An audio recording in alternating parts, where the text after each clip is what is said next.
menjaga pos dakwah bersama guru kita Kiai Haji Al-Narofek Saleh, LT. eh, apa itu pos dakwah ya? Apa itu nanti kita akan simak bersama ya. Bagaimana kita harus menjaga pos dakwah yang kita miliki. Ya. Mungkin kira-kira begitu. Kepada Ustaz Aun dipersilakan. Baik. Bismillahirrahmanirrahim. Assalamualaikum warahmatullahi wabarakatuh. Waalaikumsalam warahmatullahi wabarakatuh. Alhamdulillah, nahmaduhu wa nasta'inu wa nastaghfiruh. Wa na'udzu billahi min syururi anfusina wa min sayyiati a'malina. May yahdihillahu fala mudilla lahu wa may yudlil fala hadiya lahu. Asyhadu an la ilaha illallah wa asyhadu anna Muhammadan abduhu wa rasuluh. Allahumma shalli ala sayyidina Muhammadin wa ala alihi wa sahbihi ajmain. Amma ba'd. قال الله تعالى في كتابه الكريم أعوذ بالله من الشيطان الرجيم ومن أحسن قولا ممن دعا إلى الله وعمل صالحا وقال إنني من المسلمين صدق الله العظيم. Alhamdulillah atas segala nikmat yang dikaruniakan Allah Subhanahu wa taala pada kita semua. Mudah-mudahan kita bisa mensyukurinya dan Allah terus menambahkannya. Amin ya rabbal alamin. Salawat dan salam senantiasa kita sampaikan pada Nabi kita Muhammad Sallallahu Alaihi Wasallam, pada keluarganya, para sahabatnya, dan para pengikutnya. Dan mudah-mudahan kita menjadi bagian dari pengikut Nabi Sallallahu Alaihi Wasallam yang nanti berhak mendapatkan syafaatnya di hari akhir, insya Allah. Selanjutnya, tema kita tentang menjaga pos dakwah. Ya, pertama, alhamdulillah kita insya Allah dijadikan oleh Allah Subhanahu wa Ta'ala termasuk orang-orang yang semuanya mudah-mudahan yang terlibat dalam dakwah ini, dalam dakwah yang dalam ayat tadi disebut oleh Allah sebagai tugas yang paling mulia, yang paling baik. Wa man ahsanu qawlan mimman da'a ila Allah. Dan siapakah yang lebih baik perkataannya daripada orang yang mengajak manusia kepada Allah. Artinya ya, berdakwah itu merupakan tugas yang paling baik ya di sisi Allah Subhanahu wa taala. Karena itu kita bersyukur ketika kita termasuk orang-orang yang bisa melibatkan diri dalam dakwah ini. Karena dakwah dan eh, mengajak manusia kepada Allah Subhanahu wa taala ini pekerjaan para nabi dan rasul. Sehingga ketika kita bisa terlibat dalam dakwah, berarti kita terlibat dalam tugas para nabi dan rasul dan menjadi pewaris para nabi. Ini sesuatu yang patut kita syukuri dan harus senantiasa kita jaga, jangan sampai kita berhenti dari jalan dakwah ini. Ya, itu yang pertama. Yang kedua, dakwah ini sangat luas. Ya, dakwah ini sangat luas, mengajak manusia kepada Allah Subhanahu wa taala. Karena itu seharusnya setiap mukmin itu muslim tanpa kecuali semuanya itu melibatkan diri dalam dakwah ini karena saking luasnya. Dan ya semua orang, laki-laki ataupun perempuan yang ilmu yang menguasai ilmu syariah ataupun tidak, ya, selagi atau selama dia memiliki kesadaran tentang Islam, tentang kebaikan, amar ma'ruf nahi mungkar, maka semua orang berkewajiban untuk melakukannya. Dan yang ketiga, ya dakwah ini juga tidak harus dilakukan dalam bentuk ceramah di mimbar, ya, atau mengajar tafsir di masjid dan lain sebagainya. Makanya di dalam ayat-ayat yang berbicara tentang dakwah itu Allah menyebutkan beberapa aktivitasnya gitu. pertama ya mengajak manusia kepada kebaikan. Ya. Jadi watakum minkum ummatu yad'una ilal khair. Gitu. Ya, mengajak manusia kepada kebaikan. Wa ya'muruna bil ma'ruf wa yanhauna 'anil munkar. Ya, memerintahkan yang baik dan mencegah kemungkaran. Ya, una ilal khair, mengajak kepada kebaikan tuh ya semua orang bisa kan. Semua orang bisa mengajak manusia kepada kebaikan. Sehingga lapangan dakwah ini sangat luas dan karena itu ya semua orang bisa terlibat dalam dakwah ini. Ya, semua orang bisa terlibat di dalam dakwah ini, apapun profesinya, apapun pekerjaannya, apapun kedudukannya di masyarakat, dimanapun, laki-laki, perempuan, semuanya bisa mengambil peran dakwah ini. Makanya disebut dengan pos dakwah. Jadi temanya sangat tepat, yaitu menjaga pos dakwah, karena masing-masing harus harus ya, menjaga posnya. Ya, seorang ibu ya, bisa menjadi dai, menjaga pos dakwahnya, bisa di rumahnya, bisa di lingkungannya, ya, mendidik anak-anaknya dengan baik, dengan akhlak Islam, dengan mengajari sholat, kemudian memberikan contoh di tengah-tengah masyarakat. Ketika melihat hal-hal yang tidak baik, ya ikut mengingatkan orang dan lain sebagainya, itu sudah ya pos dakwah yang bisa dijaga. Karena itu kita lihat dalam masyarakat Rasulullah Shallallahu Alaihi Wasallam, semua dilibatkan oleh Nabi Shallallahu Alaihi Wasallam dalam dakwah ini. Ya, ada Umar bin Khattab, ada Abu Bakar, ada Bilal yang yang berstatus sebagai budak. Budak itu kan orang yang dan apa orang yang strata sosialnya paling rendah di masyarakat waktu itu. Tapi tidak sedikit di kalangan para sahabat tuh yang berstatus sebagai budak. Ada Bilal, ada siapa lagi ya, orang-orang lemah, ada Sumayyah, ada Ammar bin Yasir dan seterusnya gitu. Ya, bahkan ada yang buta, ya, ada Ibnu Ummi Maktum, ya, yang buta itu sampai diabadikan oleh Allah Subhanahu wa taala di dalam Al-Qur'an itu. Abasa wa tawalla an ja'ahul a'ma wa ma yudrika la'allahu yazakka amma man ja'aka sawa wa yakhsha fa anta anhu talaha wa amma man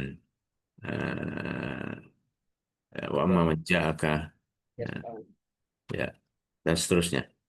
Artinya ini menggambarkan apa masyarakat, semua lapisan masyarakat di masa Rasulullah SAW itu mengambil posnya, jaga posnya, ya, sampai orang buta saja diabadikan oleh Allah Subhanahu wa taala. Di eh, kalangan para sahabat tuh ya kita kenal satu satu nama yang sangat terkenal itu Ibnu Mas'ud. Ya, Ibnu Mas'ud perawi hadis yang sangat, riwayat hadisnya banyak sekali. Ya, Ibnu Mas'ud itu seorang yang kakinya kecil, dua-duanya kecil sekali gitu. Ya, yang ya mungkin sampai satu saat satu ketika dia sedang ngambil kayu arak, kayu siwak. Naik ke atas pohon, kemudian eh, bajunya diterpa angin sehingga terbuka betisnya yang kecil itu. Kemudian para sahabat tertawa, menertawakannya gitu, lihat kecil banget itunya gitu sampai tertawa.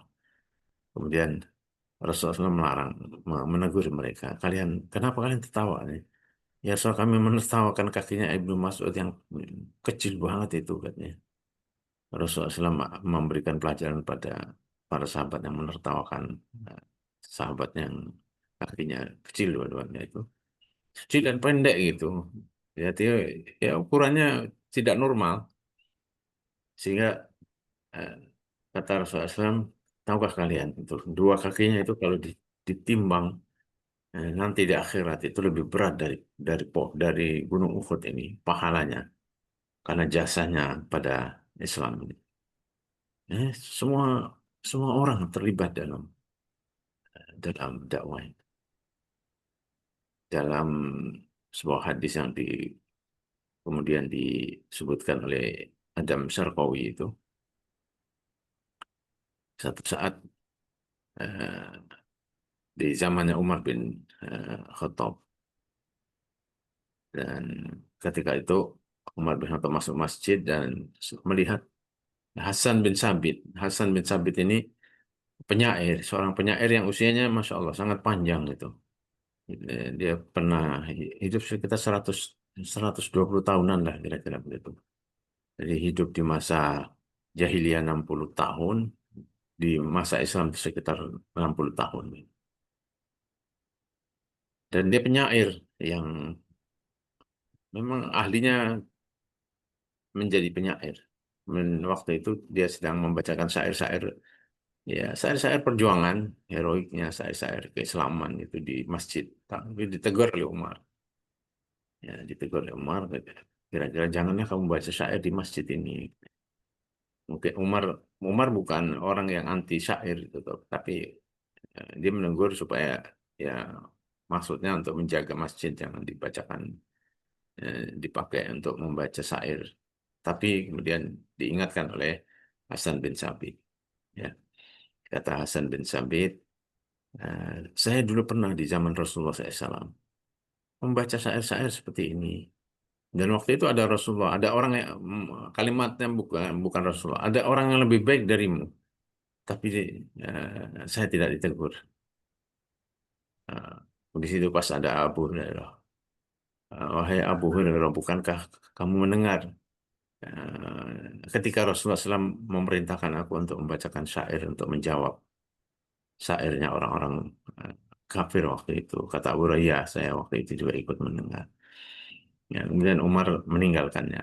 Ya, mungkin Umar eh, apa-apa lupa apa gimana gitu. Nah, ini di masyarakat Rasulullah SAW penyair juga dilibatkan gitu. Bahkan kalau kita baca hidupnya Hasan bin Sabit itu walaupun kalau dalam peperangan itu selalu ikut bersama Rasulullah, tapi nggak pernah pegang ini, nggak pernah pegang pedang, nggak pernah pegang pedang, karena dia dia katakan saya nggak pandai pegang pedang, tapi dibawa oleh Rasulullah untuk berjaga-jaga kalau ada perang perang media lah kira-kira begitu. Perang syair itu zaman dulu itu sama seperti kita sekarang ini medsos tuh. Ya, orang kalau apa kalau diserang lewat syair itu sama dengan mungkin lebih lebih tajam daripada serangan pedang itu sendiri. Karena itu kemudian Rasulullah selalu mengikutkan Hasan bin Sabit. Dan tidak diberi tugas oleh Rasul untuk membawa pedang. Dia sudah ikut, nanti ketika perannya datang dia akan memainkan pedangnya. Pedangnya adalah kata syair-syair itu. Ya. Dan beragam profesi para sahabat ya, ada yang kaya, ada yang miskin, ada yang biasa saja, ada yang jago, gulat, ada yang semua dilibatkan oleh Rasulullah Sallallahu Alaihi Wasallam. Nah, karena memang medan dakwah ini sangat luas. Karena itu kita ini, apalagi di zaman kita sekarang ini, sebetulnya ya semua orang berkewajiban ya untuk menjaga pos dakwahnya gitu. Ya, dari sini mungkin bisa disebutkan berdakwah itu fardu ain gitu. Walaupun ada yang mengatakan fardu kifayah. Tapi oke, kalau mau disebut sebagai fardu kifayah terlibat dalam dakwah itu, tapi bukankah definisi fardu kifayah itu adalah suatu kewajiban yang apabila kewajiban itu belum tertunaikan dengan sempurna, maka semua orang masih berkewajiban untuk melakukannya. Ya, contohnya biasanya orang nyebut fardu kifayah itu menguburkan jenazah gitu. Artinya kalau jenazah itu belum ada yang menguburkan ya semua orang berkewajiban. Ya mungkin mungkin perlu dirubah contohnya bukan hanya menguburkan jenazah, mungkin memberi pendidik, mengajari umat Islam ini tentang Islam, mengajarkan Islam kepada semua orang, ya, sampai dia paham apa itu Islam. Kalau di lingkungan kita masih banyak orang yang belum mengetahui Islam, berarti itu menjadi kewajiban kita. Ya, orang yang berada di lingkungan itu, kalau masih ada orang yang belum mengerti Islam, berarti itu menjadi kewajiban orang yang tinggal di lingkungan itu untuk menyampaikan Islam, mengajak orang kepada ajaran-ajaran Islam. Dan seperti tadi disebutkan, ya mengajak manusia kepada Islam ya tidak harus ceramah, tidak harus baca ayat, hadis. Ya, tapi ya yad'una ilal khair. Mungkin kita tidak bisa berdalil, tapi ya esensi dari ajaran itu kita sampaikan. Contohnya misalnya kalau kita lihat orang makan dengan tangan kiri, gitu ya, kita ingatkan, Bapak, Ibu, atau Nak, makanlah dengan cara yang baik lah, tidak menyinggung perasaan, tidak ini. Kira-kira kewajiban kita untuk mengingatkan orang itu bagaimana dia bisa mengubah kebiasaannya minum makan dengan tangan kiri itu berubah dengan tangan kanan. Kan kita sudah tahu bahwa itu ajaran Islam, walaupun kita mungkin tidak hafal hadisnya yang memerintahkan, misalnya mengatakan kul biyaminika, ya kul mimma, ya, kul biyaminika wa kul mimma yalika, gitu. Makanlah dengan tangan kananmu dan makan makanan, kalau dalam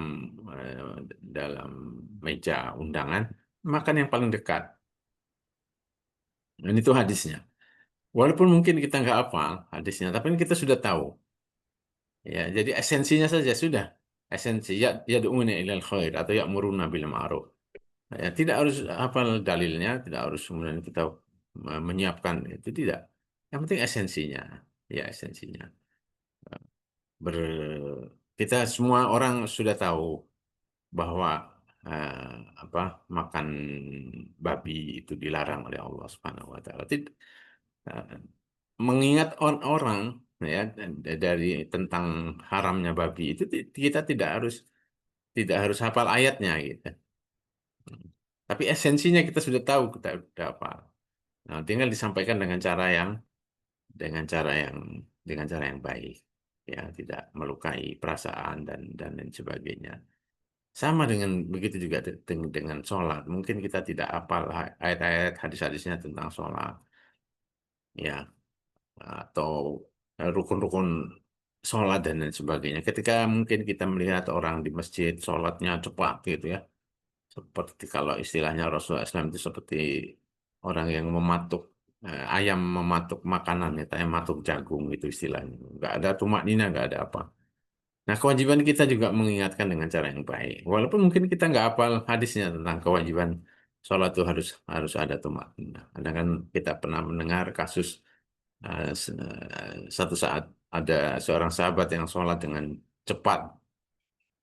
Kemudian ditegur oleh Rasulullah SAW. Sholli fa innaka lam tusolli. Sholatlah, ulangi lagi sholatmu, karena kamu belum sholat. Akhirnya diulangi lagi. Tapi diulangi dengan cara yang sama. Ya, karena memang sahabat ini belum mengerti tentang tata cara sholat. Ya, mungkin baru masuk Islam apa gimana di kasus itu. Dua kali diulangi lagi, kata Rasulullah, Sholli fa innaka lam tusolli. Dan itu peristiwa sampai 3 kali. Nah, sahabat itu sampai kemudian mengatakan, ya Rasulullah, saya bisanya begitu, itu yang saya bisa lakukan. Ya, tentang sholat itu gimana? Nah, kemudian diajarilah oleh Rasulullah, kalau kalau kamu sholat, sholatlah dengan tumak nina, dengan jaga ada padatnya, ya, tumak nina ada. Nah, diajari langsung oleh Rasulullah SAW. Yang dilihat tadi itu karena Rasulullah cepat dari bangkit dari rukuk itu, kemudian sujud dengan cepat sekali. Kemudian diajarkan dari Rasulullah, harus ada tumak nina. Kalau bangkit dari rukuk, kamu berdiri sejenak, jangan langsung turun. Begitu juga, nah, seterusnya. Artinya, eh, lapangan dakwah ini banyak sekali. Karena itu, ya, memerlukan kita semua. Ya, memerlukan kita semua. Tidak harus ustadz, tidak harus mubalik yang bisa ceramah. Ceramah itu hanya salah satu bagian saja. Memang harus ada yang bisa ceramah, yang ada bisa bisa Ya, seperti para ustadz ya, kondang dan sebagainya itu diperlukan. Tapi tidak semua orang harus bisa seperti itu. Ya, kita yang di lapangan dan itu itu itu karena itu kita semua menjaga pos ini, ya menjaga pos. Kalau kita di masyarakat kemudian menyaksikan banyak orang awam di lingkungan kita, kita harusnya tergerak untuk ya setidaknya gimana mengadakan majelis taklim di lingkungan itu, walaupun mungkin kita nggak bisa sebagai ustadznya, setidaknya kita jadikan rumah kita yuk. Kalau nggak belum ada musola, belum ada masjid, kita galang pengajian di situ, kita panggil ustadz dari luar. Kalau memang kita nggak bisa ceramah, nah, itu kan bagian dari kewajiban kita gitu. Dan kewajiban kita terhadap agama yang sama-sama kita cintai. Sehingga kita kemudian menjadi apa panitia uh, atau fasilitator gitu. Ya mungkin ada orang kaya punya rumah, nggak bisa, tapi dia tidak bisa ceramah, tidak bisa apa. Setidaknya membuka rumahnya untuk menjadi ya, apa, majelis taklim dan lain sebagainya, untuk ngaji anak-anak dan sebagainya kan banyak sekali sekarang. Alhamdulillah di beberapa tempat banyak yang kemudian memiliki kesadaran itu rumahnya yang mewah, yang luas daripada nganggur. Dibuka lah untuk memfasilitasi anak-anak yang mungkin pengen ngaji tapi nggak ada tempatnya atau mungkin musolanya nggak menarik dan sebagainya, dibuka rumah kita untuk aktivitas kebaikan, aktivitas keagamaan. Atau mungkin di masyarakat kita lihat di situ ada banyak, misalnya ada kita menyaksikan lihat sendiri mungkin di satu lingkungan ya ada gerakan pemutadan dan lain sebagainya. Nah, kita harus sadar gitu, memberikan kesadaran pada masyarakat supaya mereka tidak termurtadkan gitu, akan pemurtadan itu. Ya. Caranya ya sudah kita bergerak, kita memberikan kesadaran pada masyarakat hati-hati kalau ada sepertinya ada orang berusaha untuk melakukan pemurtadan dan sebagainya. Mungkin biasanya di lingkungan-lingkungan yang secara ekonomi lemah biasanya sudah bisa jadi target pemurtadan dan apa kita harus bangkit semuanya. Ya, sangat miris sekali di daerah mana itu di Jawa Barat ya. Nah, di daerah Ciamis atau di Kampung itu jauh-jauh. Itu di satu kampung yang dulunya Muslim tapi sudah berubah total hampir 100%. Kemudian karena kesadaran masyarakat lemah tentang dakwah, sama juga kemungkaran ya, kemungkaran kemaksiatan. Kalau di satu daerah dan satu wilayah sudah sangat marak itu pasti tidak ujuk-ujuk itu. Orang mungkin melakukan maksiat apalagi di tengah-tengah komunitas muslim yang banyak. Awalnya sembunyi-sembunyi pelan sedikit-sedikit. Tapi karena masyarakat membiarkannya cuek semuanya, ya akhirnya lama-lama membesar dan kalau sudah besar nggak berani masyarakat nggak kuat ya. Ya, judi, ya minum keras. Kalau sudah membentuk satu komunitas yang besar, masyarakat tidak akan berani. Tapi ketika masih kecil, ya masih coba-coba mungkin apa, tes air gitu, tes di water itu katanya. Kalau kemudian ada yang bangkit menghentikannya, apa tuh? Tidak cuma tinggal di satu daerah, ya satu orang ini. Tapi kan dosa dua orang. Ini saya gerakan masyarakat. Kalau kita biarkan, insya Allah memang bisa besar. Makanya alhamdulillah masyarakat mau. Jadi saya begitu mencoba kejahatan pemerintahan pemerintahan ke awal semua ini tapi kalau kemudian dibiarkan bisa lama-lama besar dan kalau sudah besar kita nggak mau. Harusnya ya kita ya itu bagian dari buat ya murumah bil ma'ruf wa nahi anil munkar. Hmm. Apa objek dakwah ini ada di mana-mana. Kewajiban kita untuk kita tinggal di sebuah masyarakat yang banyak belum bisa membaca Al-Quran. Harusnya di antara kita yang, walaupun mungkin bukan ustadz kita ini, ya, tapi sekedar membaca Al-Quran kan bisa. Kemudian kita jadi kerja pelan-pelan, tetapi itu mereka ingin juga. Ya, nah, kita berusaha. Nah, saya belum sama jenderal pensiun.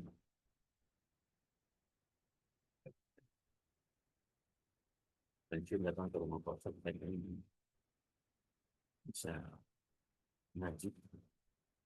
Banyak gampang pakai sini. Alhamdulillah itu punya kesadaran gitu. Saya carikan karena dia ambil ini sedikit. Aku cari guru yang ini dan orang tua kota. Hasil pelajaran saya biar nggak malu. Saya carikan. Alhamdulillah sampai ini dia bisa baca Quran itu bangganya luar biasa. Ah, betul. Mulai belajar sholat, mulai. Dan saya selama ini memang jauh beda.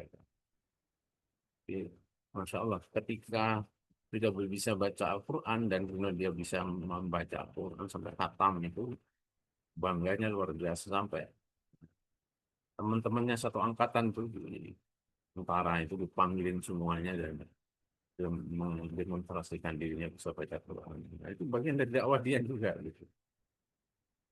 Dan nasihatinya teman-temannya, kalian harus mengingat. Mungkin dulu kita abai terhadap agama. Setidaknya masalah pensiun kita ini kita susuli kekurangan kita. Dan alhamdulillah Masya Allah sampai kemudian dia bisa baca Quran, khatam baca, sholat rajin. Sampai kemudian dia karena punya tanah yang luas itu dan pengen mewakafkan tanahnya untuk masjid dan hanya mewakafkan sekitar 250 meter tanah masjidnya dan waktu itu kemudian saya carikan pada waktu itu di kantor dan di masjid dan dapat alhamdulillah di pekarangannya karena tanahnya luas di ujung tanahnya itu berdampingan dengan rumah saya dan akhirnya ya masjid itu saya kelola dan saya minta poslat sebetulnya arahkan ke rumah saya kalau saya nggak bisa ke masjid saya bisa ke rumah ya ya banyak banyak cara ya, yang bisa kita lakukan mungkin beri dekati semua orang sebetulnya memerlukan ajaran Islam. Ajaran Islam itu kebutuhan fitrah manusia. Dan yang kedua, kalau kita sudah apa, tergerak untuk semuanya menjaga pos dakwahnya gitu, yang guru juga memanfaatkan pekerjaannya sebagai guru untuk berdakwah, jangan jadi semua pekerjaan kita ini kita bisa jadikan sebagai media untuk dakwah gitu. Pekerja di mana di restoran juga dia bisa berdakwah, dosen juga bisa apalagi dosen. Ya, di tempat mana saja. Yang penting dia berinteraksi dengan manusia, dia bisa bisa berdakwah. Jadi jangan memahami dakwah itu dengan pengertian yang sempit. Dakwah ini sangat sangat luas. Nah, itu yang pertama dan yang kedua, dakwah ini akan sangat efektif kalau terkoneksi antara satu dengan yang lainnya. Ya, jadi kalau disebut dengan dalam satu organisasi, perorganisasi lah, tersambung dengan teman-teman yang lainnya. Sehingga ketika kita memerlukan apa, ya kita punya network, ya dari Al-Quran dan masjid saya perlu Al-Quran dan mungkin ada teman-teman yang bisa membantu dan malah saya punya teman itu ya, ya salah satu unik ini ya. Salah satu dakwahnya satu dakwah yang banyak memfasilitasi orang-orang yang memerlukan mushaf dan ternyata jumlahnya sangat besar. Dia menggunakan WA aja tuh pakai WA donasi untuk mushaf Al-Quran. Dan itu ternyata Masya Allah, banyak sekali. Dia menuturkan itu, saya ini kan sudah lebih dari, mungkin lebih dari 100.000 saya salurkan. Ya, waktu itu saya itu yang bisa saya lakukan. Ketika donasi sudah terkumpulkan, saya cari masjid-masjid, kampung-kampung yang memerlukan itu.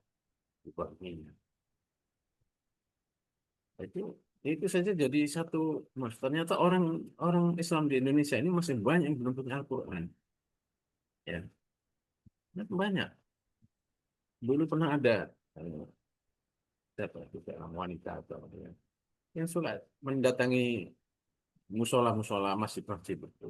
Kemudian dilihat di musola di masjid itu kalau nggak ada mukena, nggak ada sarung, dicarikan diisi sarung. Kalau yang kotor dicucikan. Itu kan jadi kita sebetulnya kalau yang penting ada kemauan untuk dakwah itu bisa pasti ah, banyak pekerjaan di dakwah ini. Ya, pasti ada banyak banyak pekerjaan mendukung program-program kebaikan, program dakwah yang lebih besar dan sebagainya itu bagian dari dakwah. Intinya eh, yang penting mau, yang penting punya kesadaran, yang penting mau berbuat untuk agama kita yang kita cintai. Ada banyak pekerjaan yang bisa dilakukan untuk dakwah ini seluruh. Kita lihat di contoh-contoh di masa Rasulullah SAW, semua orang, salah satu keistimewaan dakwah Rasulullah SAW itu adalah melibatkan semua lapisan masyarakat. Semua orang dilibatkan oleh Nabi, yang kecil, yang besar, tua, yang normal atau yang secara fisik atau yang tidak normal secara fisik, yang buta, yang pincang tadi itu, yang kakinya itu yang kaya, yang miskin, yang budak, itu kan gambaran bagaimana keterlibatan semua orang. Karena itu mungkin ini salah satu sebab kenapa dakwah Rasulullah SAW itu begitu cepat menyebar. Karena Rasulullah SAW melibatkan semua orang, punya kesadaran. Jadi kita ini kan belum tumbuh seperti itu, seolah-olah menganggap eh, dakwah itu ya pekerjaannya para ustadz, para guru agama, pesantren, orang yang memegang pesantren, bahkan yang lulusan pesantren belum tentu berdakwah. Gitu. Jadi saya kira budaya ini harus kita bangkitkan. Kita mulai, kita contohkan di teman-teman masyarakat kita ajak gitu. Jadi, kadang-kadang juga ibu-ibu ya, menganggap ya pekerjaan dakwah ini pekerjaannya bawa apa-apa dan sebagainya tidak. Semua orang. Penting dengan cara itu. Saya punya pernah ada seorang dari cerita sama saya dulu jamaah haji saya, dia menjadi salah satu ya, mungkin waktu itu sudah punya kedudukan lah di Telkomsel gitu. Dia bercerita bagaimana dia bisa bertobat. Dia ada seorang yang memperhatikan saya, Pak Ustaz. Saya ini dulu ya, bukan adu ayam. Itu suka adu ayam. Nah, ada seseorang yang mendekati saya, memperhatikan saya. Setiap saya adu ayam, biasanya saya kalau adu ayam itu sore menjelang ya, sampai berakhir itu menjelang maghrib di kampung. Ya.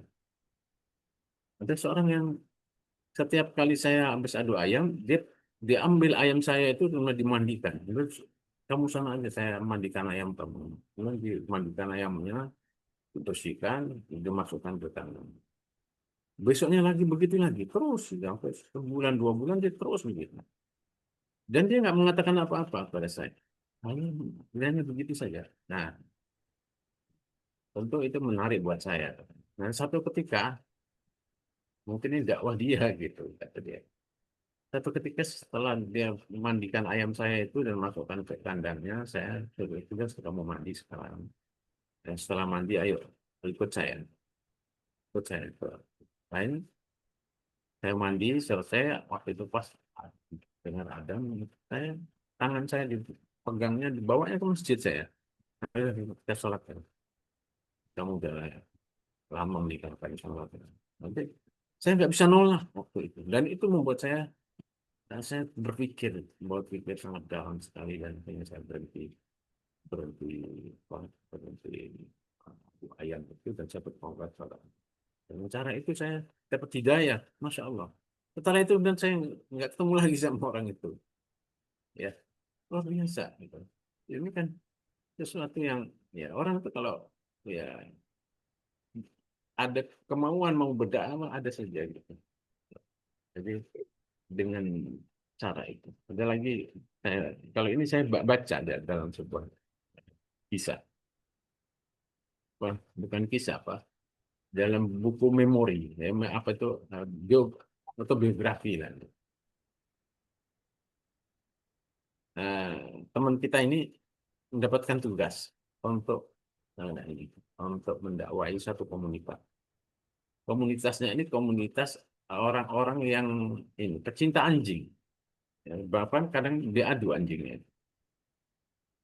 Nah, dia dapat coba kamu deketin tuh komunitas itu. Mereka kan juga Muslim dan masih belum mengerti tentang Islam. Akhirnya ya dia siapkan itu jadi tugasnya. Nah, dia berpikir bagaimana caranya saya bisa masuk ke komunitas mereka ini. Makanya sebelum masuk ke dunia mereka itu, ya, dia belajar tentang anjing, cari buku dan tanya ke sana kemari tentang jenis-jenis anjing, apa saja ininya, karakternya apa. Pokoknya sampai dia menguasai ilmu peranjingan itu. Setelah jadi mahir itu baru dia masuk ke komunitas mereka. Ya, tentu tidak langsung ujuk-ujuk menyampaikan dakwah gitu. Mungkin memberikan penjelasan pada mereka, oh anjing kamu ini. Semua pokoknya intinya dia banyak bercerita tentang anjing itu dan mereka kagum. Ya, karena menguasai secara teori gitu. Walaupun dia tidak praktek. Tapi secara teori.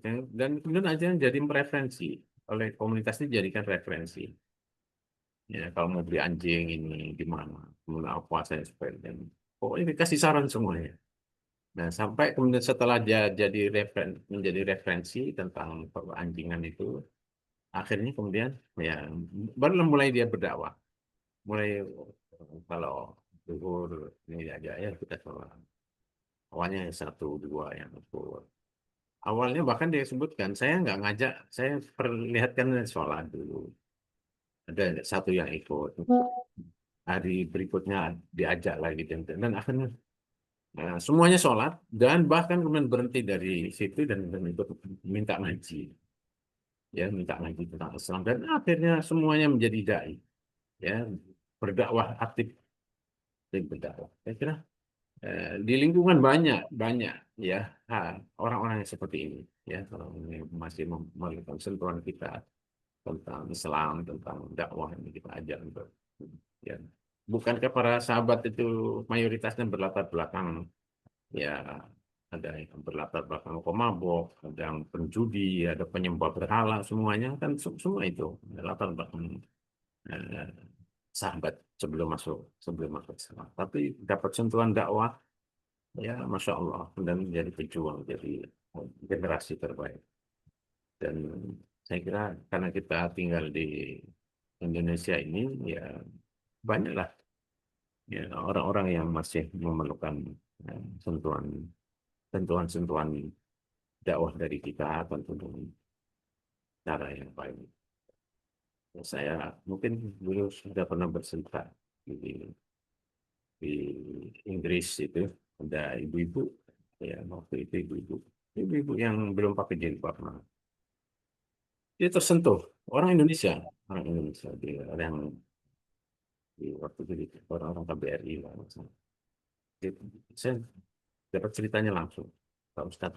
Kami ini Pak Ustadz walaupun kami belum pakai jilbab dan sebagainya, tapi kami punya kepedulian gitu, berdakwah. Kami mendekati orang per orang, satu satu kami sasar gitu. Jadi bagus caranya. Jadi dikaji dulu. Cari targetnya ini siapa? Misalnya orang yang ditarget tuh orang yang kerjanya di perusahaan ini, ya. Ya, karena waktu itu mengikut suaminya, jadi ya buat aktivitas itu, buat aktivitas di London.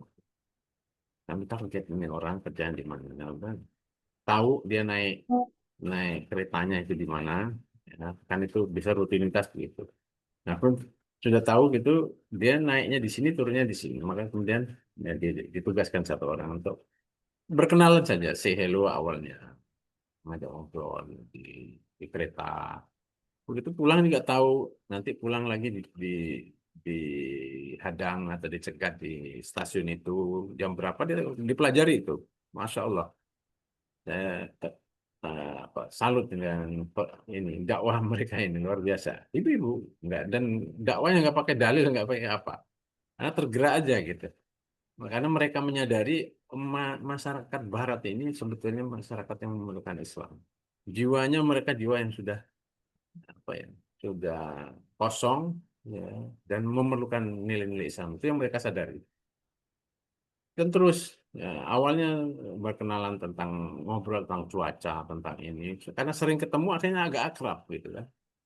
Nah, kalau turun ajak ngobrol lagi lebih lama di luar kereta, dan akhirnya dapat berkenalan, jadi akrab, dan lama-lama kemudian diundangnya lah ke rumah gitu.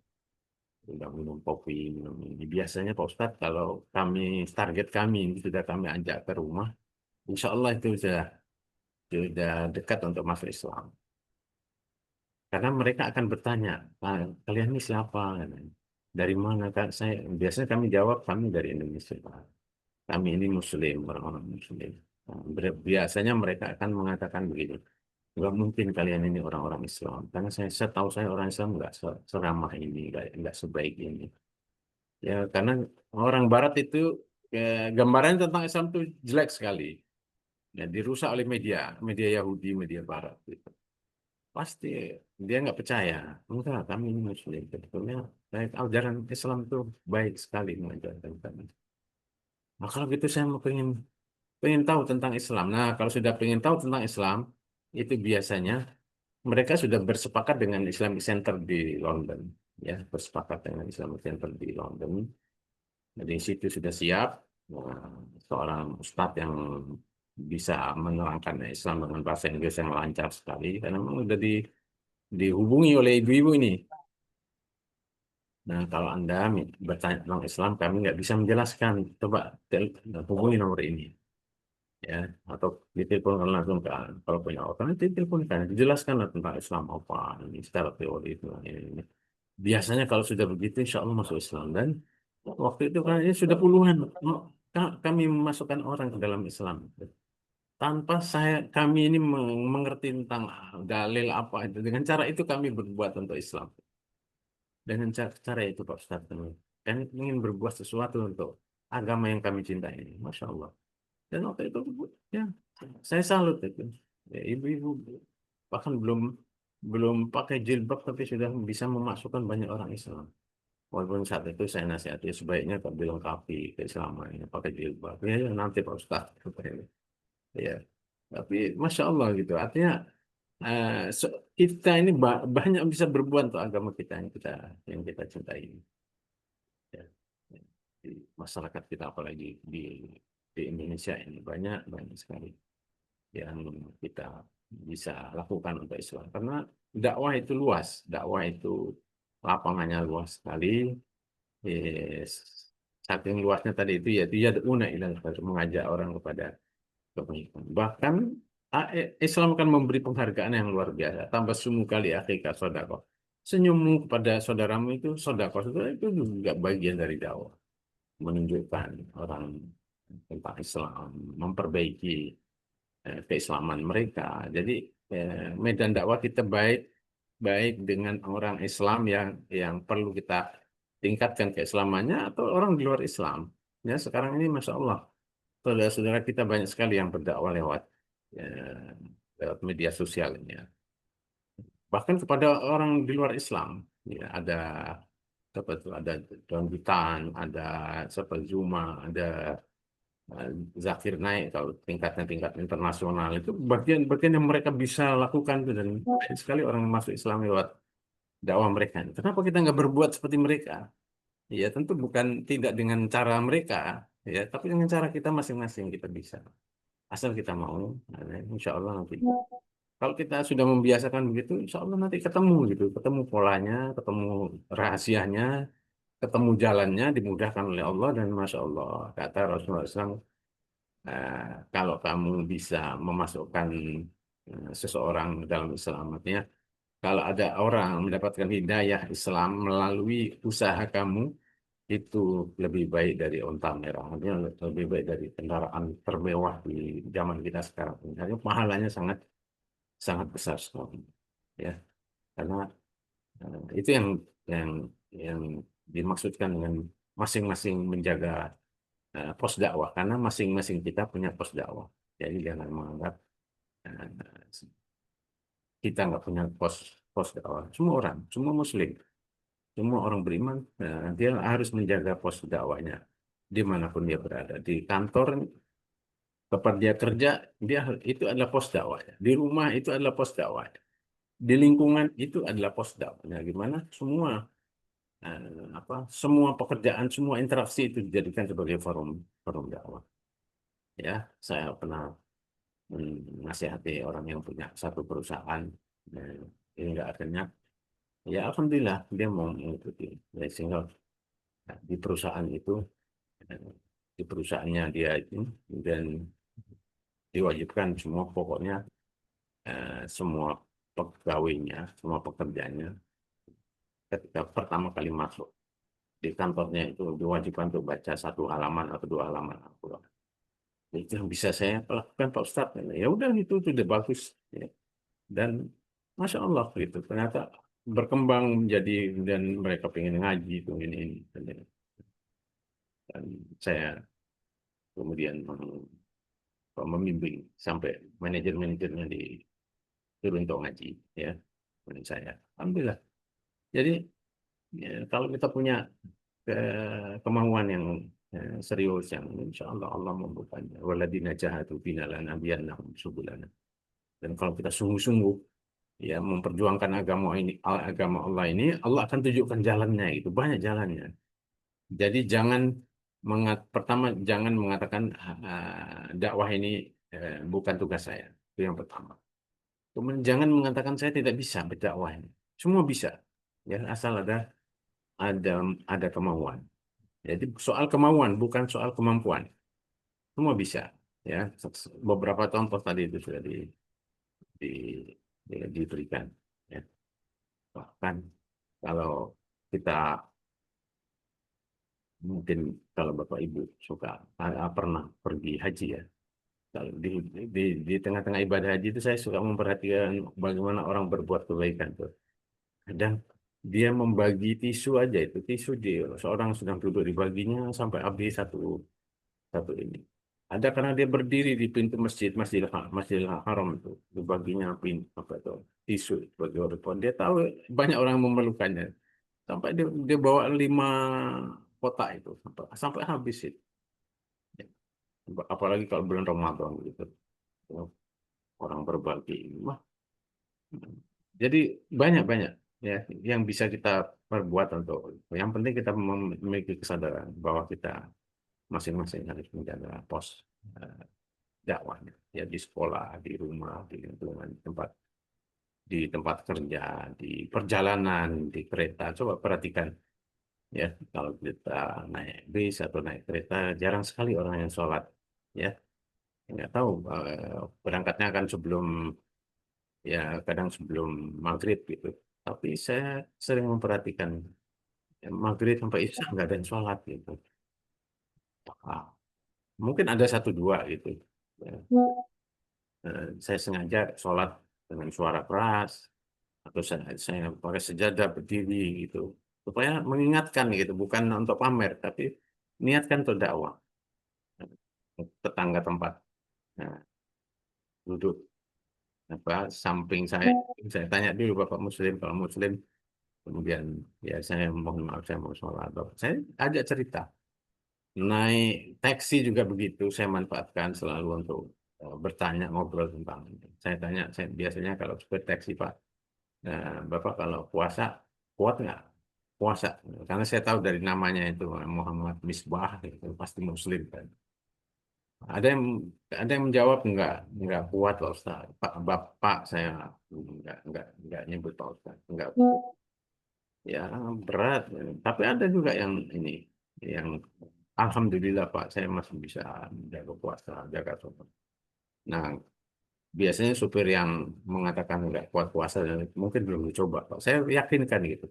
Coba, coba Bapak, Bapak apa usahakan, paksakan dikit gitu, coba bisa jadi lebih berkah lagi nanti hasilnya dan sebagainya. Setidaknya itu. Dan ya itu kewajiban kita dimanapun kita. Nah itu yang disebut dengan totalitas itu. Ya perhatikan totalitas Rasulullah SAW dalam perjalanan hijrahnya gitu ya.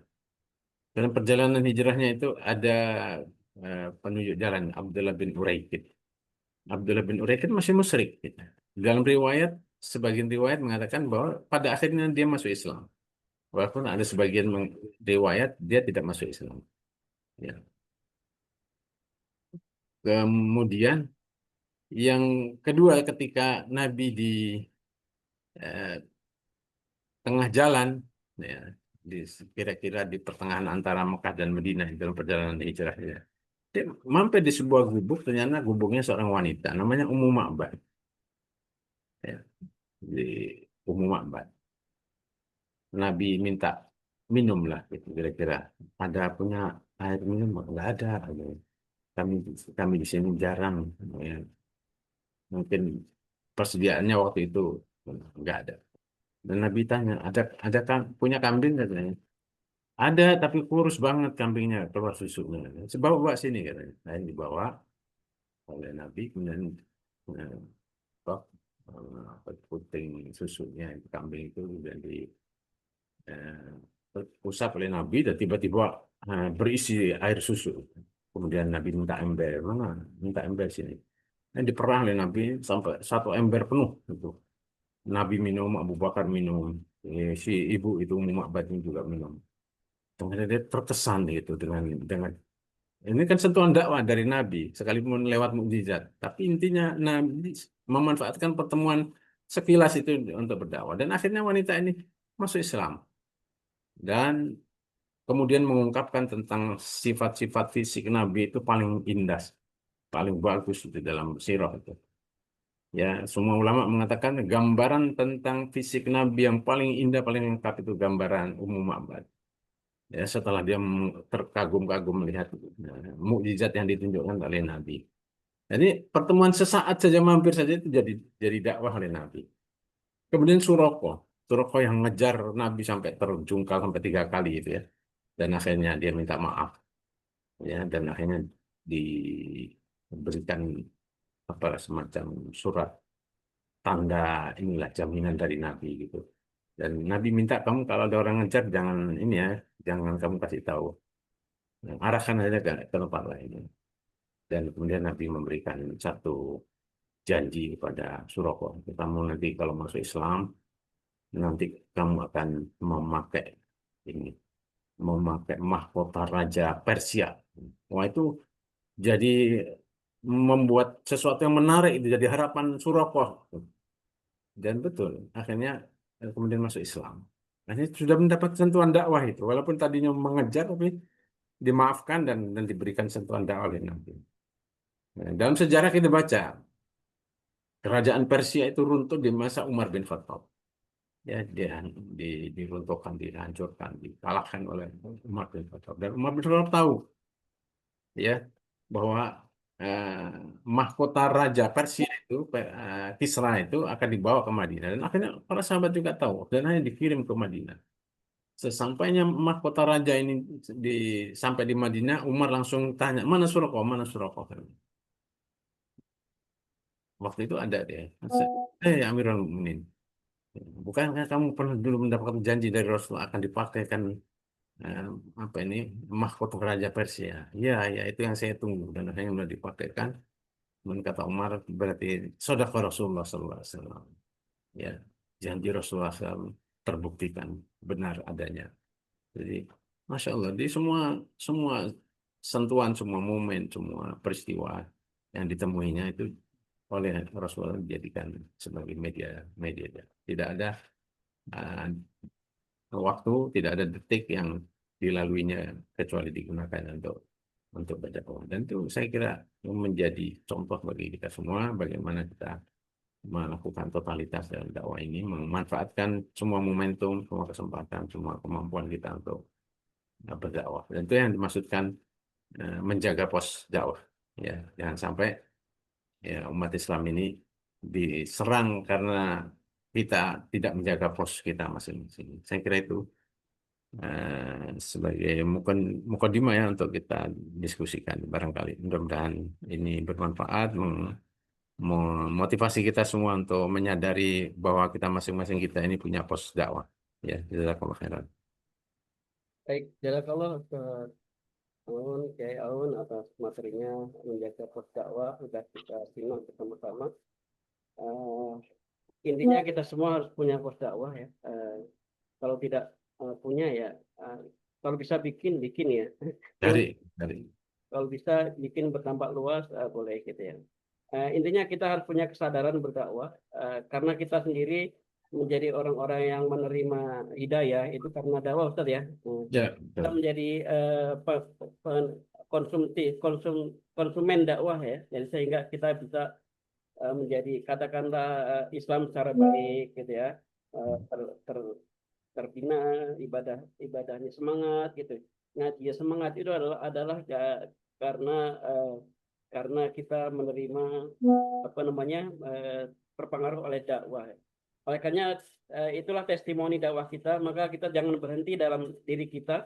Kita harus tularkan juga ke pihak-pihak lain yang belum seperti kita gitu Ustaz ya. Kira-kira Ya, betul. kalau kita jadi konsumen punya testimoni, kita ingin Berbagi. mau berbagi kepada yang lain supaya jangan seperti itu. Kalau kita uh, sudah merasakan khasiat katakanlah merasakan nikmatnya hidayah, kita kok nggak berbagi itu aneh saja ya pastinya.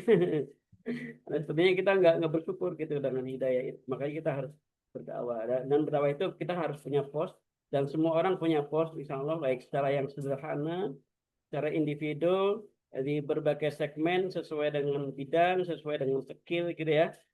Eh, Semua bisa dimanfaatkan tadi kata Ustadz ya.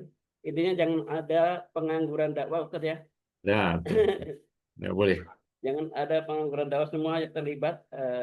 Sebagaimana para sahabat yang buta pun bisa dilibatkan dalam dakwah. Bahkan Abdullah bin Maktum itu ikut perang Ustadz. Ya, Perannya ya, apa Ustadz? ya. Di Ikut zaman ikut jihad di medan pertempuran itu dia jadi apa gitu? jadi pembawa Panji pernah. Pembawa panci. Ya, Panji Oh berdiri. Panji, oh Panji, oh Panji, ya ya ya ya. Jadi oh Panji ya. Di remote orang yang di belakang ya. Jadi dalam keterbatasannya masih punya peran ya. Insya Allah punya peran. Apalagi beliau rajin ikut kajian, Ustaz. Dia selalu hadir ya. Makanya waktu sekali itu beliau agak diacuhkan maka turun surat abad Ya, ya. ya. Baik, Bapak Ibu sekalian, kira-kira seperti itu. Kita harus punya pos dakwah atau membuat pos dakwah. Kalau secara media sosial ini sangat penting di zaman sekarang ini. Ya, eh, Minimal kita punya akun dan aktif men-share gitu Ustaz ya. betul. Sekedar scrolling tanpa nggak jelas, tapi Ya, kita men-share kebaikan-kebaikan gitu. Siapa tahu ini menjadi pahala yang tidak kita duga gitu ya. Tapi ya. ada orang mendapat manfaat dari yang kita share. Baik, ada beberapa pertanyaan nih Ustaz. Silakan, silakan. Yang pertama dari Ibu Teresa Yunita. Mudah-mudahan semua bertahan ya. Insya Allah kita di majelis yang penuh berkah di hari Jumat. Ketika berdakwah, tantangan yang kita hadapi adalah bertemu orang-orang yang melakukan kegiatan tidak baik. Yang justru itu yang membuat kita jadi menghindar atau menjauhi gitu, Ustaz. Karena khawatir terpengaruh atau ada perasaan gak enak. Jadi akhirnya berdakwah hanya dengan doa. Apakah boleh seperti itu? Kalau tadi melihat komunitas anjing itu berdakwah di luar negeri semuanya tidak kondusif Ustaz ya. Gimana Ustaz Ya, kalau gini Ustaz? Dia takut terpengaruh dan dia ya udah doa aja deh mundur. ya. Ya, pertama doa doa itu ya kata Nabi yang paling lemah memang ya walaupun itu masih tetap mendapat penghargaan tapi masa kita memilih yang paling lemah itu Ya, jadi pertama, insya Allah kalau kita sudah sadar gitu bahwa itu tidak baik, kemudian kita ingin memperbaikinya, lalu kita mendekati itu, insya Allah tidak terpengaruh. Karena kita mendekati itu dengan penuh kesadaran, dengan niat mengubah itu, merubah itu. Biasanya orang terpengaruh itu kan orang yang tidak menyadari gitu ya. Dia ada di lingkungan itu, dia tidak menyadari bahwa itu kesalahan, itu keburukan, kejahatan dan sebagainya. Biasanya terpengaruh. Tapi kalau kita datang ke situ pengen mengubah, pasti berpikir gimana caranya ini ya, cara cara menyampaikan supaya nasihat sampai. Dan kewajiban kita eh, menasihati saja gitu, menyampaikan pesan-pesan. Eh, Ya tidak harus berhasil juga, yang penting tersampaikan. Bahkan di antara para nabi kan banyak yang nggak berhasil, nggak dapat nggak dapat pengikut itu. Dan itu nabi padahal. Tapi kewajiban tetap disampaikan.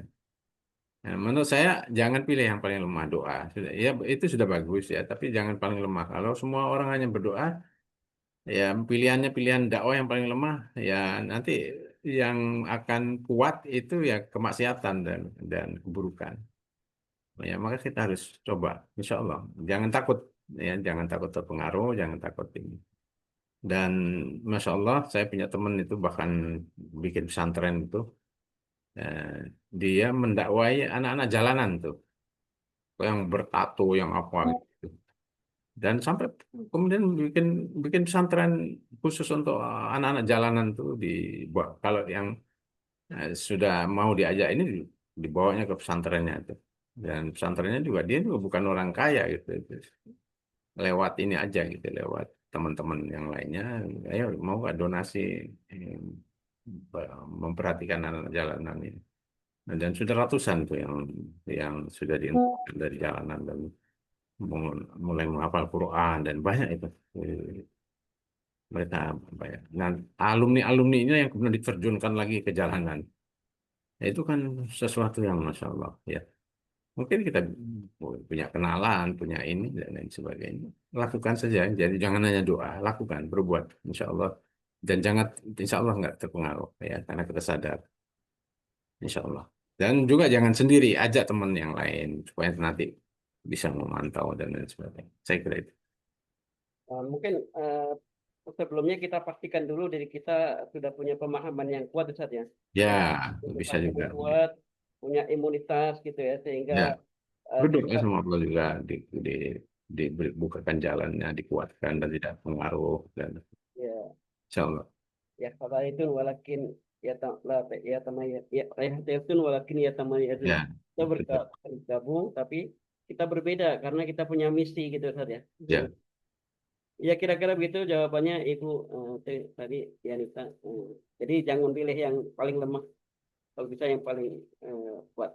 Eh, Nasib dari Bu Teresa, tetangga saya usahanya koperasi simpan pinjam, pakai bunga, hmm, ribawi, modalnya didapat dari tetangga-tetangga sekitar eh, yang menitipkan uangnya ke beliau. Yang pinjam juga tetangga-tetangga juga, Ustaz. Jadi seperti itu. ya. Tapi beliau aktif ngaji. Bagaimana cara menasihatinya, Ustaz? Nah, coba didekatin pelan-pelan itu. Kenapa nggak beralih misalnya ke bank bank BA atau gimana? Ada temen tuh, saya lupa siapa namanya dulu tuh ya. Dia berjuang menyelamatkan, membebaskan masyarakat dari rentenir itu. Ada itu di YouTube suka ada itu. Dia suka membantu juga itu, membantu komunitas-komunitas yang terjebak eh, dalam rentenir itu. Dibantunya gitu ya. Gimana dikoneksikan ke kan ada itu bank-bank kecil-kecil itu apa namanya itu BPRS ya itu kayak kayak gitu ada ini. Dan inilah malah ada saya punya kawan itu bikin pengajian dan mengadakan eh, pinjaman apa pinjaman tanpa bunga gitu pinjaman tapi syaratnya harus ikut ngaji gitu. Jadi koordinir teman-temannya, ayo saya sedang menghadapi komunitas ini, ya antum berapalah pinjemin uang ke saya gitu. ada yang minjemin 1 juta, ada 2 juta, ada 5 juta. Pokoknya untuk membebaskan ibu-ibu itu dari situ gitu. Oh, tapi syaratnya harus ikut ngaji. Dan masya Allah dan sukses gitu, berhasil gitu. Banyak yang kemudian ya memang untuk usaha-usaha kecil gitu. Dan akhirnya bisa mengentaskan komunitas itu dari karena mereka tidak tahu gitu ya. Dan setelah itu mereka memberikan testimoni bahwa ternyata wah ini lebih berkah saya hidup saya bisa menyimpan sekarang saya bisa nabung bisa ini gitu. Ya karena memang riba itu kan sangat besar sekali ininya dan mendolimi orang. Jadi itu tantangan saya kira itu tantangan dakwah gimana itu digerakkan di masyarakat itu mungkin kita bisa tidak sendirian gitu. Mungkin kita ajak ibu-ibu bapak-bapak yang lainnya. Ini kita lihat kasihan ini ibu-ibu ini gimana kita bisa entaskan dari sini. Coba kalau bisa punya akses ke bank kalau enggak ya sudah di seperti teman saya tadi itu. Dia bikin pengajian di rumahnya atau yang penting didekati ibu mau nggak bebas dari ini dari bank ini, tanpa pinjaman tanpa bunga dan sebagainya. Ya mungkin ibu atau bapak lebih inilah mungkin bisa berkoordinasi dengan yang lainnya. Kan terkoneksi dengan teman-teman dengan network yang lain itu penting. Jadi jangan sendirian Ya, supaya ya bisa menyelesaikan masalah tadi itu. Itu kan perlu alternatif ya, perlu alternatif. Kalau ada alternatif yang halal yang ini, insya Allah mereka mau dan lebih bisa merasakan itu. Itu yang pernah saya tahu dari seorang teman melakukan di Depok deh ini ya. ya, Yes. jangan sendirian, kemudian kasih alternatif, kemudian jangan frontal juga Ustadz kali ya, Nah, pelan-pelan. jangan pelan ya. Jangan langsung frontal, jadi mungkin kasih pencerahan-pencerahan Ya, jangan mencela, jangan inilah, jangan menyalahkan. Mereka karena awam, nggak tahu. Tapi perlu alternatif. Ya. baik. Berikutnya saya kasih kesempatan yang mau bertanya langsung Ibu Dorit Eka, silakan. Alhamdulillahirrahmanirrahim. Terima kasih Ustadz atas kesempatannya. Pertama, dari topik yang disampaikan, saya beropini bahwa bukankah berdakwah dengan, maksud saya, ketika itu dicontohkan oleh tokoh publik atau digerakkan dari suatu lembaga elit di negeri ini, misal yang lembaga tersebut adalah pembuat kebijakan, decision maker ya.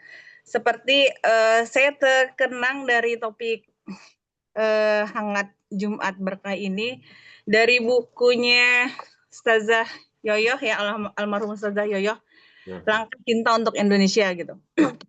Dari buku beliau ini, beliau mencontohkan yang dulu di Dewan itu kayak budaya salaman, terus mungkin sholat tepat waktu, terus bercampur bapak-bapak dan ibu-ibu gitu kan. Itu tapi semakin ke sini Ustadz, saya melihatnya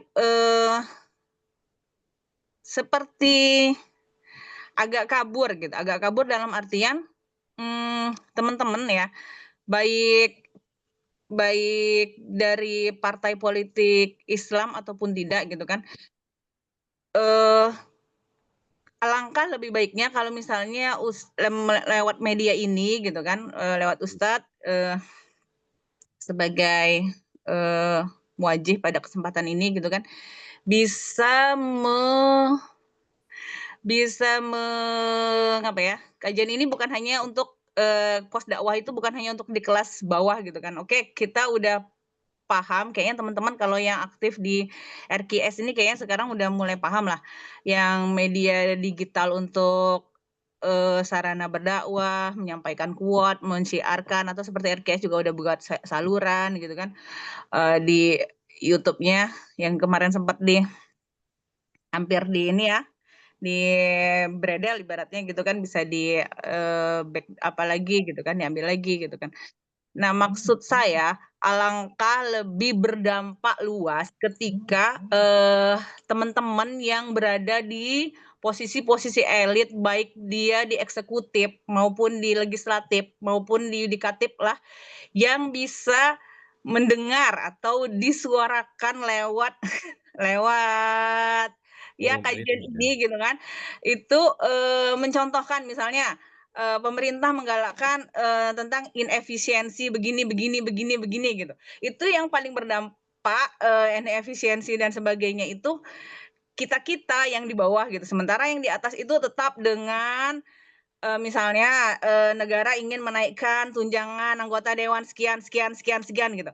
Nah, maksud saya eh teman-teman yang diamanahkan di posisi-posisi tersebut dan itu memang amanah yang pada periode 5 tahunan kita pilih, kita salurkan suara kita kepada teman-teman yang kita percaya bisa ini gitu kan, hendaknya bisa mencontohkan untuk ya seperti seperti yang bawah. Ustadz ajarkan gitu kan, Ya, seperti salafus salih sebelum-sebelumnya gitu kan. Mereka ya. mau paling kenyang belakangan dan mereka yang merasakan paling lapar dahulu gitu. Bisa nggak mereka mencontohkan seperti itu? Jangan mempertontonkan sepertinya misalnya kejadian yang paling miris Ustadz ya kan. Kita masih di bulan Agustus. Para pejabat ya seperti khasnya lah ya memang 10 tahun dan periode sekarang ini juga berpesta lah sepertinya di acara 17-an gitu. Tapi beberapa hari kemudian yang masih ini hangat juga gitu kan, ada bayi yang eh, apa meninggal dalam keadaan miris gitu dan sebagainya gitu. Maksudnya memang itu bukan tugas dari teman-teman di kalangan elit yang kita percaya tadi pada posisi legislatif lah ya, bisa dibilang dewan gitu kan. Tapi paling tidak Ustadz bisa memberikan pencerahan bahwa ya paling mobilnya nggak usah bolak-balik ganti atau kalau misalnya ada tunjangan sekian-sekian itu cepat di blow up bahwa tunjangan mereka ambil tapi mereka alihkan ke kantong-kantong kemiskinan masyarakat tertentu gitu saja. Jadi kita ngelihat memang itu contoh dan itulah dakwah mereka seperti almarhum Ustazah Yusra pernah menuliskan dalam bukunya Langkah Cinta untuk Indonesia itu gitu. Jadi bukan utopia gitu. Jadi kadang kami ini ya Ustadz Jadi dipahami Bu ya. Ada ya, cara. gitu ya, gitulah kira-kira. Makasih ya Ustadz Miftah atas kesempatannya. Terima Ya, kasih. Assalamualaikum. ya udah dipahami. Mudah-mudahan Ustadz tahun ini bisa menjadi jembatan lah komunikasi. Insya Allah. Jadi bukan tidak disampaikan ya, untuk himbauan untuk jangan pamer inilah, jangan pamer hidup, apalah hidup mewah dan lain sebagainya sementara masyarakat di ini, dan ada banyak yang dilakukan yang saya tahu.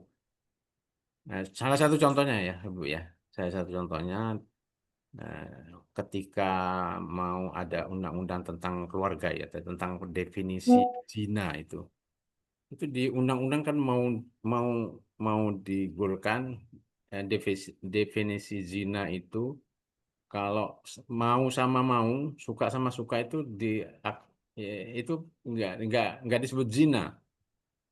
Nah, tapi oleh teman-teman diperjuangkan sesuai definisi zina sebagaimana yang ada dalam agama Islam dan akhirnya jadi undang-undang. Itu kan sesuatu yang sangat penting ya. Kalau seandainya di definisi zina itu suka sama suka, berarti orang yang melakukannya nggak bisa dijerat oleh hukum gitu. Karena tidak melanggar undang-undang. Tapi alhamdulillah, tetapi hal seperti ini kadang tidak terinformasikan sehingga tidak diketahui. Dan saya punya teman di anggota DPRD di Jakarta ya, yang juga berdakwah kepada orang lain itu sampai ada yang masuk Islam disyahadatkan sama dia yang berinteraksi dengan ini di dewan di ini, cuman nggak diekspos.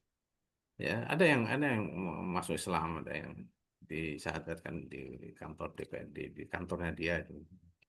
Jadi ada, alhamdulillah insya Allah masih ada yang berbuat ya, dan eh, memberikan, ada yang berani ngomong, ada yang hanya mencontohkan. Nah, itu bagian-bagian kemampuan mereka yang perlu kita tetap apresiasi. Bahwa nasihat tentang peduli dan jangan hidup mewah dan sebagainya, insya Allah senantiasa disampaikan. Yang punya akses selalu menyampaikan itu. Ya, jazakillah. Terima kasih Ibu atas. Ya, mudah-mudahan bidang humas yang terkait bisa lebih menyebarkan informasi positif seputar wakil-wakil kita Ustaz, ya, kepada kita Ya, sendiri dan kepada masyarakat mungkin karena kita nggak tahu aja, jadi seperti kita baru suudon gitu ya, ya sama aja ya, apa bedanya gitu, padahal kan beda, pasti beda ya, kita yakin husnuzon mereka pasti beda. Baik, mungkin itu ya cukup ya Bu Dorit ya. Baik, pertanyaan terakhir dari Bu Sri Mulyani kayaknya. Ustaz, bagaimana menyampaikan dakwah yang secara umum lebih banyak masyarakat ekonomi lemah yang terjerat emok. Emok itu bank riba ya. Dari sisi pemahaman masyarakat juga masih kurang ya dari tuntunan agama. ya, Sudah disampaikan secara lisan ke beberapa orang, tapi karena kebutuhan ekonomi masih tetap berlanjut meminjam ke bank tersebut, belum ada solusi. Ini mirip dengan yang tadi Ustaz ya. ya. Memang yang ya pertama jangan berhenti terus memberikan pencerahan, tapi ya, perlu juga diberikan alternatif tadi itu dengan itu apa ya, dengan niatan mungkin tadi tidak harus sendirian, kita galang galang dengan teman yang lainnya untuk membantu supaya kita niatnya untuk membantu, menggantikan gitu, dipinjemi tapi nggak usah pakai apa, nggak usah pakai bunga dan sebagainya, supaya ada, ya kadang orang tanya ya, bisanya ngomong doang katanya, mana buktinya gitu. Jadi yang bagus juga kalau tadi dirintis bersama gitu untuk membantu, niatkan aja membantu. Kalau misalnya dia nggak bisa bayar ya sudah, kita niatkan, dan juga nggak banyak-banyak kan, biasanya orang-orang kecil itu minjamnya paling 2 juta 3 juta gitu. Ya kita coba untuk memberikan alternatif.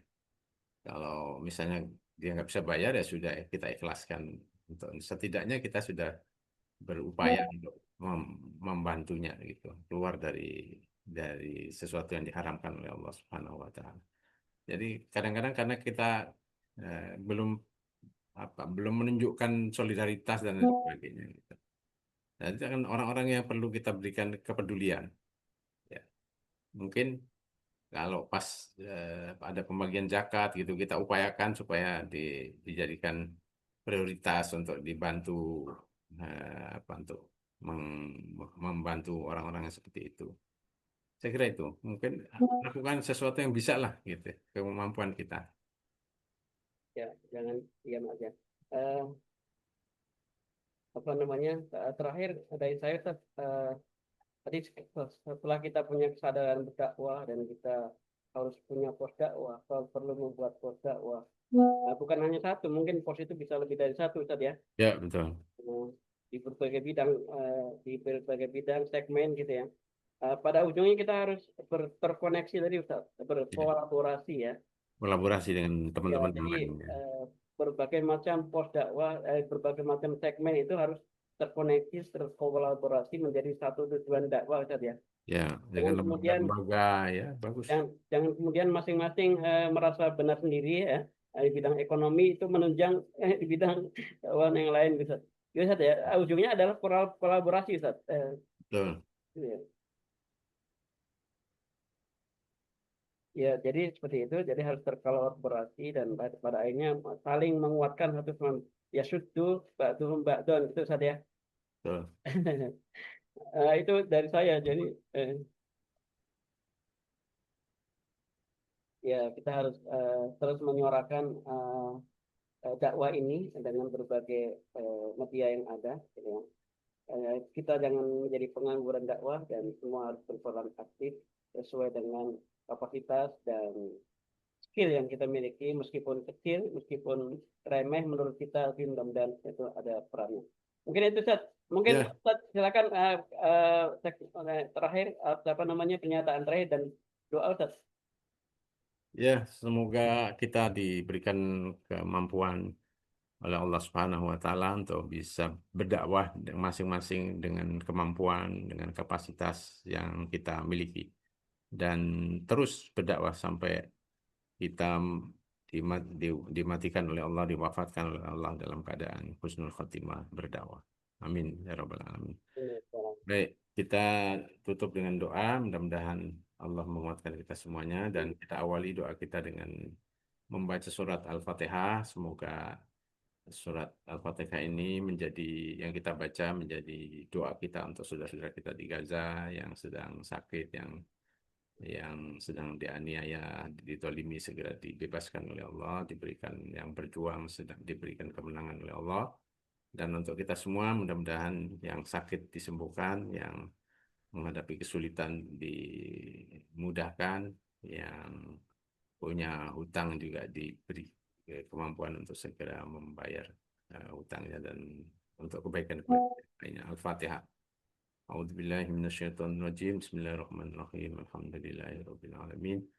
Ar-Rahmanir-Rahim. Maliki yaumiddin. Iyyaka na'budu wa iyyaka nasta'in. Ihdinas siratal mustaqim, siratal ladzina an'amta 'alaihim ghairil maghdubi 'alaihim waladdallin. Amin. Allahumma shalli ala sayyidina Muhammadin wa ala alihi wa sahbihi ajma'in. Allahumma ighfir lil muslimina wal muslimat wal mu'minina wal mu'minat al ahya'i minhum wal amwat. Innaka sami'un qaribun mujibud da'wati ya qadiyal hajat. Rabbana dhalamna anfusana wa illam taghfir lana wa tarhamna lanakunanna minal khasirin.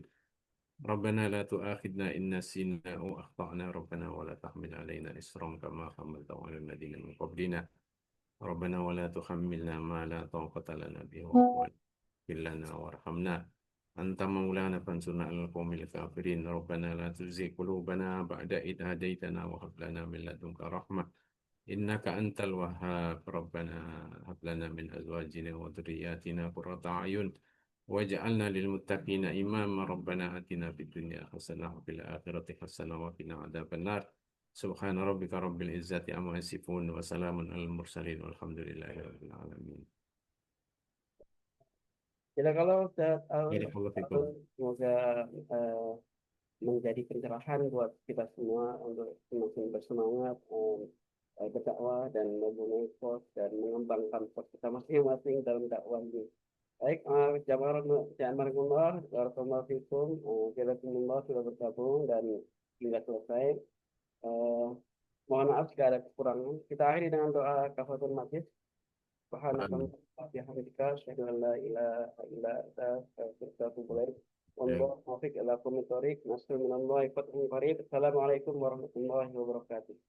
Waalaikumsalam warahmatullahi wabarakatuh. Barakallahu fikum.